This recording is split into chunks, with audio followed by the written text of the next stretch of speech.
Matt Schaff and Jared Small of DraftSharks.com here to get you ready for the Week 11 main slate on DraftKings. Jared, how did DFS in New Daughter Week treat you? Did you play as much last week, and how did you play? Yeah, I played my usual volume last week. Maybe shouldn't have. It wasn't my best week. It wasn't my worst week. In tournaments, it was a right game, wrong players week for me. I mean, I was all over the Chargers-Lions game. I know you talked about Jared Goff in the solo video you did as our favorite tournament play, and he was, it was either Goff or Dak as the tournament winner last week. My problem, though, was I did not play any Keenan Allen, and I did not play any Jahmyr Gibbs, despite, being in on that game. So no tournament win for me last week. And then in cash, I think I made my biggest mistake of the season in cash last week in not playing Devin Singletary. And you could say it's hindsight because he went off for the biggest game of his career, and we obviously couldn't have expected that. But the fact that he was so cheap, I think he was like $4,700 last week in a good matchup against the Bengals after, he did nothing the previous week, but he dominated snaps and touches. And that's kind of where we can get our edge in realizing stuff like that. Singletary didn't post big fantasy points in week 9, but he was a workhorse for this ascending offense, and again was in a good matchup last week. So I think Singletary is someone that should have been in cash game lineups last week, and I did not end up playing him. Yeah, certainly a reminder on trying to get recency bias out as we plan going forward. But I think we'll talk about Singletary again. I think we'll talk about another guy that might be a bit of a counter to that, where we went back to him, he didn't work. So we'll get to all of that. But rather than talking vagaries, let's get specific with the picks for week 11. And when I open up quarterback, I check the lineup generator. I can immediately see a temptation for you. So I want to know, who is your quarterback play? I'm going to guess it's not this guy because the temptation is kind of a joke. But who is your cash play at quarterback on DraftKings this week? Oh, yeah, I see who you're looking at. I'm not playing Jordan Love in cash. No way. I'm playing the guy who does lead our quarterbacks in dollars per point, Brock Purdy, $5,800. His price just isn't really moving on DraftKings, which is surprising. Like, not to say he should be a lot more expensive, but I feel like he's, $400 or $500 underpriced here at $5,800. Brock Purdy has 21 plus DraftKings points in 5 of his last 7 games. The 49ers, they're tied for the third highest implied total on the main slate at 26.75 points. I like this matchup for Purdy too. The Bucs are a pass funnel defense. They're 7th in run defense DVOA. They're 14th against the pass. So, they're okay against the pass. The Bucs have had their 4 worst pass defense DVOA outings come in their 4 games prior to last week. They did bounce back a little last week, but they have been really bad against the pass in their previous 4 games. And opposing offenses are treating the Bucs defense how they should. They're going pass heavy against Tampa Bay. The Bucs have the 3rd highest pass rate over expected against, meaning teams are leaning pass against this defense. So I do think you could get a bit more pass volume out of Brock Purdy this week. And I mean, the Niners just seem to put up 30 points almost every week. So it just feels like a safe bet just for, Purdy to get, 2 or 3 of those touchdowns. Yeah, I definitely think Brock Purdy over Jordan Love for cash for all those reasons. And you mentioned Tampa Bay playing poorly against the pass, rebounding last week. Playing against a rookie quarterback and the Tennessee Titans will help you look better as a pass defense. So I would certainly bet on them not being awesome against a better team and a better quarterback, likely a better quarterback. We'll give both of these guys the benefit of saying neither is a finished product yet. So tourney side, are you also looking at Brock Purdy there, or is Jordan Love finding his way on any of your tournament rosters? The Packers-Chargers game is interesting. Like, I could see it shooting out. I wish it was in LA. I'd like it more if it was, indoors. I mean, we'll see how the weather's like in Green Bay as we're in mid-November at this point. I don't think I'm going to end up getting to that game. Maybe pieces from both sides. There's actually a few we'll talk about later on. But I think as far as stacks go, I'm going to be all in on this Cardinals-Texans game, playing both sides of it. CJ Stroud and Kyler Murray. It's not going to sneak up on anyone. I mean, it has the highest over-under on the main slate at 48.5 points. It's the 5th fastest paced game on the main slate, so there should be plenty of plays on both sides. There are just lots of strong values on both sides of this game where we can really stack it up for relatively cheap and add some high-priced pieces around it. We have Kyler Murray as our 3rd best quarterback value, Devin Singletary, who we'll talk about as a cash play, but he's the best running back value on the slate by our numbers. Michael Wilson and Rondale Moore on the Cardinal side are our two best wide receiver values. They're both priced, under $4,000 and have some target upside in this game. Also at wide receiver, Marquise Brown and Tank Dell are top 12 values. And then we have Trey McBride as our third best tight end value. So I'm just going to be kind of mixing and matching these pieces in, the 4 or 5 tournament lineups I make. Hope the game hits. Hope I hit the right combos. And then, I think, again, you can get some high priced options in Cardinal stacks, especially because these guys are so cheap. Yeah, even if it's not going to be a sneaky game overall, there are enough options here to play around with it and get different. And of course, other spots in your lineup that you can help to differentiate your whole lineup with. Running back, we've already mentioned him a couple of times now, but I think we start with Devin Singletary. He just beat his career high in rushing yards by 40 yards. He got 7 more carries than he had in any other game in his career. Now he gets an even better matchup than last week against Arizona. He's still just $5,300 in DraftKings salary. That's up $600 more than Devin Singletary's previous high this season, but it's still just 20th among the main slate running backs that we actually have projected for this week. So Jared, is he a must for cash this week, or does it just feel like that because maybe you didn't play him last week? Yeah, I mean, he's close to a must. I mean, there are a handful of other solid cash plays, so you could make a lineup without him. But Singletary does check in as our best dollars per point value at the position. This is, of course, assuming Dameon Pierce is out, and he has not practiced yet this week on Wednesday or Thursday. So we're assuming he's going to miss this game. As you said, awesome matchup for Singletary. His Texans are 5-point home favorites. They have the third highest implied total on the main slate. And just if you look over the last 2 weeks now, Devin Singletary has played 78% of the Texans' offensive snaps. He's handled 84% of the team's carries. He only has the 4 targets for a 5% target share, but he's run a pass route on 54% of the pass plays. So I think there's more target upside than what he's shown so far. So I just think he's too good a volume bet in a good matchup to fade in cash. And we have him at just 10% projected ownership right now. If it stays there, I think he's a good tournament play as well at that price and ownership. I was thinking the same thing. He seems like such a, quote unquote obvious play this week that I was surprised the projected ownership wasn't higher. We'll see. Maybe that picks up over the weekend once it becomes certain that Dameon Pierce isn't playing. We're assuming it at this point. So check those numbers certainly as you're building your lineups on Sunday. What else do you like for tournament running back? At the top end, I think we're due for a big Austin Eckler game. And I tried playing him last week and he was fine. It wasn't, the kind of game you needed to win a tournament. But Eckler has scored 21 plus DK points in 3 straight games now. If you look at his schedule since returning from that ankle injury, Cowboys, Chiefs, Bears, who are a really good run defense, Jets, Lions. It's been a really tough schedule. By our adjusted fantasy points allowed numbers, it's been the 7th toughest running back schedule over those 5 games. Now Eckler gets the Packers, who are 22nd in run defense DVOA. They're 21st in adjusted fantasy points allowed to running backs. It's a defense where we see teams go run heavy against the Packers because this run D is so bad. So I think, Eckler has 30-point upside, and I think this is a spot where we could get it from him. Beyond Eckler, I like both Dolphins running backs, Raheem Mostert and Devin Achane. $6,900 for Mostert, $6,600 for Achane. I mean, there's uncertainty about volume for both guys, really, right? How much is Achane going to get in his first game back? What's they're going to be left over for Mostert if Achane does play a big role coming back. But I mean, we know both these guys have big play upside. The Dolphins have the highest implied total on the main slate, and the Raiders are 27th in run defense DVOA, 23rd in adjusted points allowed to running backs. They're actually a significantly stronger pass defense than run defense. So this could be a game where, it's more on the ground for the Dolphins. And I think, both these backs have, tournament winning potential.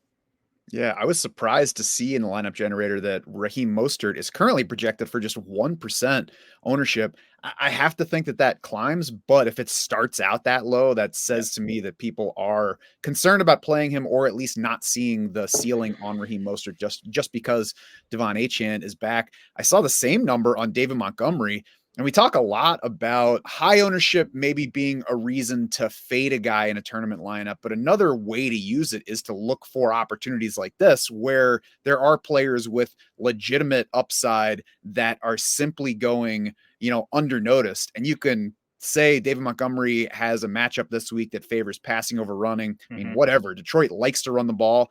I think that they're going to control this game. David Montgomery, it remains the better bet, not as good a bet as before his injury, to get touches near the goal line. But like if we get, 35 points from Detroit in this one, probably 2 of those touchdowns are going to be on the ground at least. And there's just always a chance that he gets multiple TDs in any game. So I think anytime, unless it's some oppressive defensive matchup, that you can get David Montgomery at that low of projected ownership at this point, I think you probably want to throw him into at least one tournament lineup. Yeah, it's funny how this stuff works. I kind of thought I'd be fading Montgomery this week because he is coming off a big game.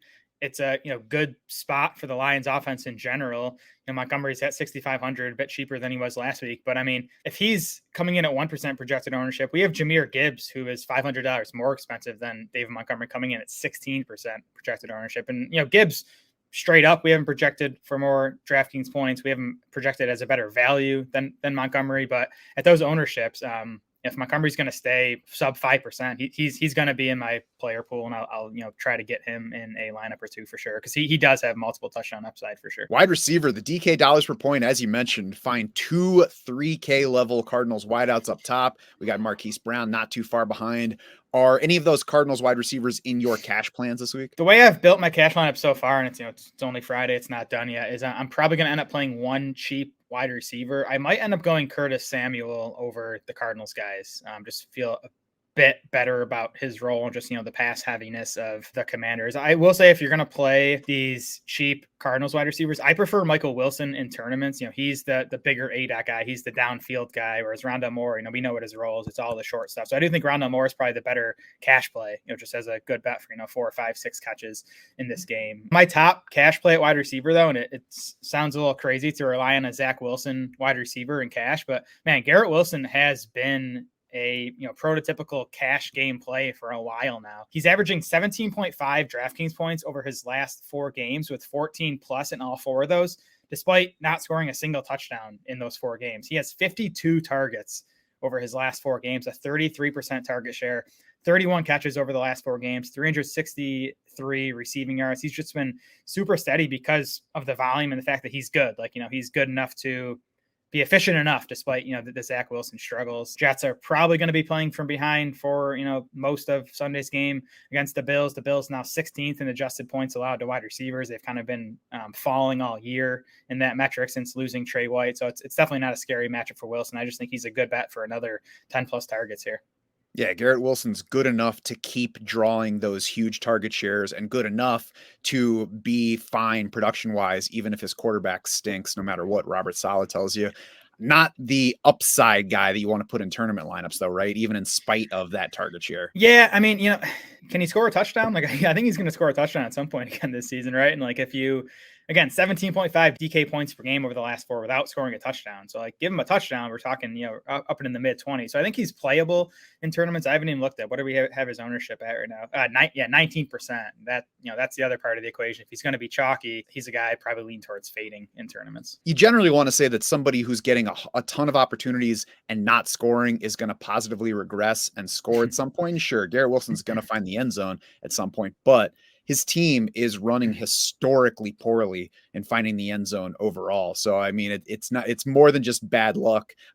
I guess it's more than just bad touchdown luck. It's also the bad luck of having a garbage quarterback. So who do you like in tournament lineups? And we've talked a bit about this Lions offense in this Lions Bears game, which I do think is my second favorite game on the slate behind Cardinals Texans. Even the Lions passing game is one I kind of wanted to use in tournaments, and I still might. It's expensive, which is why I didn't highlight it before. But I do like this game, and I'm going to want to have probably like mini stacks with a guy on each side in some of my lineups. On the Bears side, I like DJ Moore as a tournament play this week at $5,600 coming in. We have him at 10% projected ownership. We've seen Moore put up 30 and 52 DraftKings points already this season in games with Justin Fields. And I do think we saw Moore's average depth of target really plummet with Tyson Bagent under center. I think that's probably going to rebound with Fields back in there. And there's obviously a risk with Fields coming off the thumb injury, but that's risk you should be willing to take on in tournaments. Again, I think this game has shootout potential. I think, the Lions defense, while improved this season, has sort of regressed a bit lately, at least, against these better offenses, giving up big games to the Ravens and Chargers. So I think it's a doable matchup for DJ Moore, who has continued to dominate targets. He has a 26% target share since that quiet week 1. So I just think at the price tag and the ownership, there's a chance you get, another 25 point game out of Moore this week. Yeah, the Lions are so soft in the secondary that even Quentin Johnston found the end zone last week. Over to tight end, the top 7 in DK dollars per point are interesting, I think, in the lineup generator. We've got $2,900 Tyler Conklin up top, which, any Jets option is going to make you shudder a little bit. 4 of the next 6 guys, though, are in the 4K range, which gets to be a little bit expensive for a cash lineup at tight end. So, Jared, are we fitting in a 4K tight end this week? Are we going for Tyler Conklin, or is there something else? I'm actually leaning towards playing Trey McBride, which is more expensive than I usually go at cash. But I kind of have some FOMO not playing Trey McBride, just the ceiling he's shown. I mean, 21.4 DraftKings points last week in his first game with Kyler Murray this season. He went for 25.5 back in week 8, and he disappointed in between those games in the Clayton Tune game where he really had no shot. But if you just look over the last 3 weeks, Trey McBride has 28 targets on a 31% target share, and the Texans rank 30th in adjusted points allowed to tight end. So it's another excellent matchup from McBride. So I'm leaning that direction. I think Tyler Conklin's definitely okay if you want to go cheaper at tight end. The Bills definitely can be beat by tight ends, I think, especially without Matt Milano. And then we should mention Pat Freiermuth too, who is min price $2,500. I mean, he's minimum price. Like, I don't expect a good game out of Freiermuth, right? It's his first game off a multi-week hamstring injury against the best tight end defense in the Browns, but he's $2,500. Like, just the salary savings he gives you, I think, if you get to a lineup that you love, and Freiermuth ends up being the guy at tight end, I think he's okay. If you can't get to $2,900 Tyler Conklin, I think I'm okay with Pat Freiermuth. I do think, like, not even joking, I would rather play Jets tight end than Freiermuth. Keep in mind that Kenny Pickett is projected by the market for 180 passing yards this week. So everybody's like, these Steelers don't want to throw the ball. So, that just makes everybody less safe for whatever production. Yeah. It's interesting, even with Conklin being more expensive, that by our projections, we have Conklin as, easily a better dollars per point value than Freiermuth. So I agree. You'll want to try to get up to Conklin if possible. And a way better tattoo per square inch bet. Tournament tight end. What do you like? So speaking of Conklin, he's coming in at 3% projected ownership. And whenever I see our top value at a position coming in that low owned, I think he's worth considering. And you can say there's not much upside to Conklin, which might be true, but I mean, maybe the Jets score a touchdown or 2 in this game and maybe it goes to Conklin. I think at the price tag and the ownership, he's worth considering. I like Luke Musgrave too. Again, I think there's upside to this Packers Chargers game, and I'm not going to full stack it, I don't think, in tournaments, but I think, taking Eckler from one side and then Musgrave from the other side as a mini stack, I think makes some sense. Musgrave comes in as our 5th best value at tight end at $3,600, and he's projected for just 1% ownership. He showed us the big playability these last 2 weeks that we know he has. He's a 97th percentile athlete. He has 105 yards on 5 catches over the last 2 weeks, so he's made some big plays. And the Chargers are pretty much bad against every position. That includes tight ends. They're 29th in adjusted fantasy points allowed to tight ends. They are bottom 5 in both catches and yards allowed to the position this season. And I mean, this is a slate that's doesn't have a whole lot of high end potential at tight end. Yep. We had Mark Andrews, RIP, go last night. We've got Travis Kelce going on Monday night. We've got TJ Hawkinson on Sunday night. So all those guys are off the main slate. So you just might not need as much from tight end, quite as much scoring ceiling from your guy. Maybe that makes it a little bit easier to go for one of those cheaper guys that at least has reception upside. Flex, what are you favoring on DraftKings? Some other running backs to consider for cash. I am considering Breece Hall at $6,400. And it's scary to potentially have 2 Jets in a cash game lineup, but I think it's viable this week. It's such a concentrated offense, right? Again, Wilson's dominating the targets. Breece Hall is dominating work on the ground. And Breece Hall might even, I actually expect him to get at least a little bump in passing game usage with Michael Carter gone. Carter had been running routes on, 20, 30, 40% of the dropbacks in a lot of these recent games. I think most of that work's going to go to Breece Hall. So I think he gets a bump. I think Brian Robinson is someone to look at in cash and tournaments, probably, if Antonio Gibson sits with his toe injury. Gibson has not practiced yet this week. It's already a great matchup on the ground for Robinson, significant favorites against a bad Giants defense. I do think Gibson will pick up more work in the passing game if Gibson sits. So I like those 2 guys. For cash. Tournament side, I wanted to mention Deebo Samuel at $6,300. Again, we like this spot for the 49ers passing game. Deebo looked healthy last week, didn't have a big game, but he did get 4 targets. He got 3 carries. And these Bucs corners have been really bad, especially lately. So I think there's upside for Deebo and Ayuk. Really, I like Deebo for the savings. And then a cheap guy to consider, again, going back to this Chargers-Packers game, Jalen Guyton, $3,300. He ran a route on 73% of the pass plays in week 9. He was up to 85% last week. So he's basically a full-time player in this awesome Chargers passing game. Guyton has big playability. In the past, he's kind of, just been, kind of like a downfield specialist, deep ball guy, but they're using him in a more diverse role now, kind of because they have to, because Josh Palmer's out. Quentin Johnson kind of continues to underwhelm. So Guyton's he's playing a big role. He got 6 targets last week, $3,300. I like the matchup against the Packers. So I think he's definitely worth considering as a cheap tournament play. And probably a pivot away from Michael Wilson, who would, I'm guessing, be more popular in that range.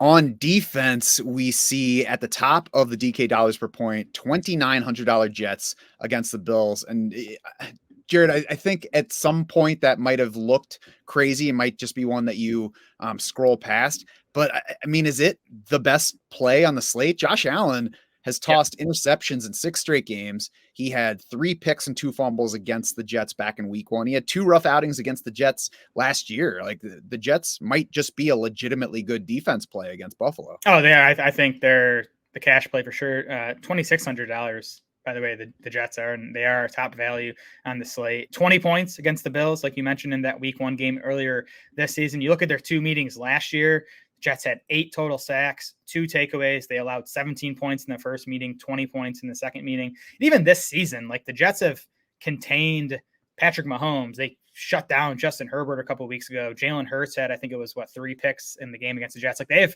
played almost all the elite quarterbacks and, for the most part, shut them down. So I think the Jets are the cash play. I think if they stay at 5% projected ownership, they are my favorite tournament play as well.